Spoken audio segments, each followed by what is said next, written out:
Is it not legal for girls to drive in Idaho?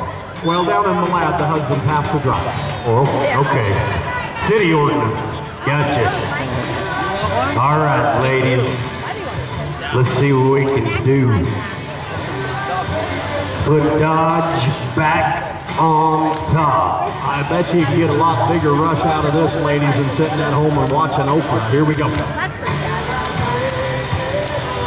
Crystal Wedding, Evanston, Wyoming. All right.